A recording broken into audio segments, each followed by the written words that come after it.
Hey guys, Marcus Catkin with another Daily Fantasy Update. First, I want to apologize for not putting out a Daily Fantasy Update the last 2 days. I was just much too sick to be able to get one through. I tried the first day and it just wasn't happening. So again, I apologize.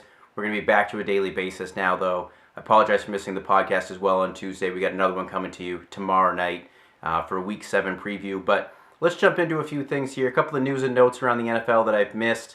And then a few things that I think we're just way overreacting to right now. First up, Mohamed Sanu tears his ACL. Lamar Miller, for me, and I don't think this is an overreaction, but he's easily a top 20 running back, maybe even a top 15 running back. He is guaranteed to get all the touches, and so far this year has put up solid fantasy numbers in almost every week he's played. So he's really shown consistent fantasy production week after week. With Mohamed Sanu being out and now no one there to potentially vulture away some of his carries, I think Lamar Miller is a solid guy. If you go out and get him as your running back 2, I think you're going to be very happy if you can go out and buy him on the cheap right now. Now, another situation which I think has a little bit of an opposite effect here, I think way too many people are going overboard on Jerick McKinnon and what he did this past weekend.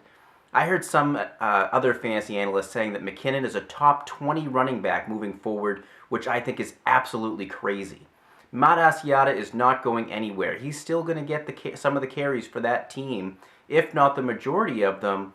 As Mike Zimmer came out and said today, he said that he wants to see moving forward McKinnon get a little bit less touches and Asiata a little bit more through what they saw last week.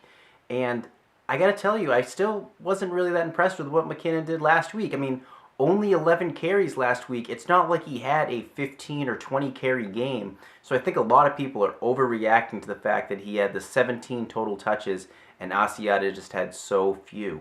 It was a little odd to not see Asiata get the start here or get as many touches as you'd expect him to get, and what was, for the most part, a close game the whole game. But I'm just not buying into it. I don't see Asiata going away, and I don't see them just handing over the lion's share of a workload to McKinnon. So top 20 running back, I don't see it. Top 30, possibly.